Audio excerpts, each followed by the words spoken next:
Hi, my name is Denise Lopez, and this is me doing an overall review on A Raisin in the Sun, written by Lauren Hansberry. Me reading this script out loud and reading it thoroughly, it gave me a better analysis on how to describe these characters and not only know exactly of what they're doing, but get a visual gist of how they were presenting themselves within me reading this book. The play is based off of a low-income family living in the 1950s, to where they already faced their own financial struggles, living with a wife, a husband, a son, their grandmother, a mother, a daughter, and a son. Now, that may sound confusing. I'll get the list out of characters and plot them out of who's who and who represents what.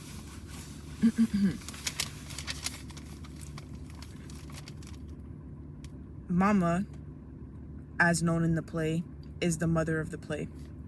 Her name is also referred to as Lena as well.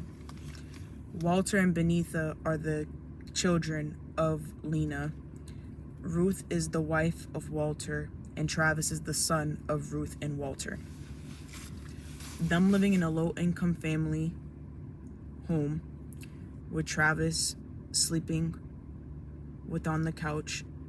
They don't have much, as we can tell reading the script of the book. Throughout the play, the mother was offered a $10,000 check, and within that check, most of family members were planning on what exactly to do with this check alone. Walter in particular had become on handsy, knowing that they were going to receive such a large amount of money, and his dreams of owning his own empire in terms of the liquor store was just coming up for his imagination. Throughout the play, this $10,000 check had resulted in betrayal, emotional baggage, family disparity, and many altercations within many of the characters in this play. This had reached up to its climax and later on resulted in a happy ending. In this play, the mother had decided to buy a home for Travis. And with that as well, there was a remaining sum of roughly $6,000 left, and it only took about $3,000 to purchase this home. The remaining sum of the money, the mother had given it to Walter and had exclusively told Walter to put this in a savings account and then save the rest for her checkings. To which Walter denied her request. He had went out and splurged this money on his own personal gain, without consulting any of the other family members and without getting approval from the mother itself. He became the antagonist of the family. Now, for others, some may read this play and view Walter as the protagonist, as he believed that his own doing of taking this money and spending it on his own good was going to benefit this family. With him having the impersonation of him owning this liquor store would help them get out of poverty. But this just comes to show that how you demonstrate yourself and how you present yourself within family terms and taking this money for your own financial gain just only led to disadvantages within the family, because later on it had come to find out that all the money had disappeared and was stolen. This also led to other conflicts that happened within this play itself, as the mother had bought a home in a suburban area. This led to one of the home buyers or one of the home sellers coming to their house and offering a large sum of money to insist them that they don't move into the suburban area, knowing the fact that this play is based off of the 1950s and racial segregation was still very high at the time.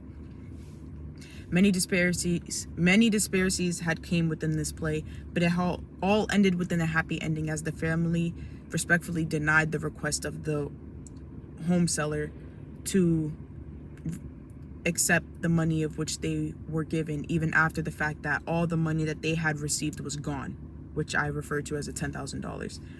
They end up reconfining with each other and ended up having a happy family and moving into the suburban home, despite what may lead within the future. I believe that the structure in this form of play, or the dramatic structure, obviously begins with the opening scene. Within this opening scenes, this sets the tone and style, and this will give us a gist of whether or not we will see something serious or comic that would be presented to us. By me reading the scripture of the play, I could tell that there was nothing comedic about anything that was happening. Yes, although within the parts and scenes I did laugh because there were some humorous jokes that happened, that doesn't change the overall asset of what the play was representing, due to the fact that it was based in the 1950s and everything was much of a struggle back then. The basic forms of structure of this play was a climatic play, knowing that there were sequences of episodes that had happened as I was reading and led up to its climax.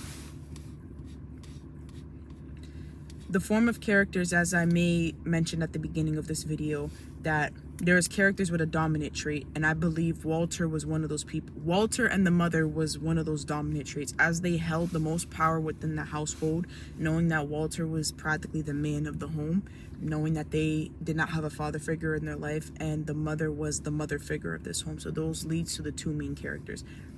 Minor characters, as I would say, not necessarily Ruth, because she did play a big part in justifying her role in this play, but to confirm the two minor characters, I would say that it would be Benitha and Travis.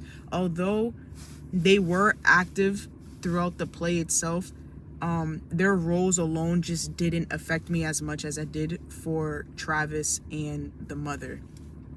That's not to say that their small parts in the overall action didn't serve to promote a further story and give a side and give support to the other important characters, or backing up or leading on to the most important characters.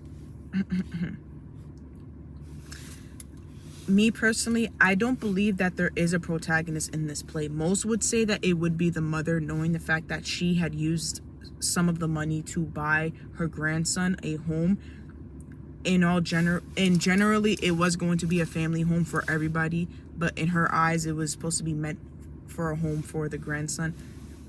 But I don't personally think that there is a protagonist in this play. I feel like everybody had played their individual roles, or everybody had their own biased mindsets when it came to this $10,000, and how they portrayed it was, in some form, everybody played an antagonist at one point. And what I mean by that, Walter was just the biggest one, by him taking the money and using it for his own advantage. Ruth as well, in the play, she had found out that she was pregnant, and there was disparities that happened within that pregnancy, because she felt as though, due to their financial circumstances, she wasn't going to be able to bear this child and raise it to its own, knowing that their own current son is struggling as they live in this household. She was considering an abortion, which led to conflict with her and the mother and Walter. Benitha had her own disparities, as well as her playing the antagonist, as her feeling like she's the too good for this type lifestyle, as she was currently in college. She was also underestimating herself about what she wants to do in life and how she wants to do it, and not necessarily putting into consideration their financial situation. There would be multiple times in the play to which she may say, I want to be a doctor, or I want to do this, or I'm currently in college, I want to play the guitar, or I wanted to do classes for X, Y, and Z, knowing that they don't have the stability to afford all those amenities. And me personally, I could feel as though that could play a side antagonist in the play, because then that just builds up tension within the family members alone.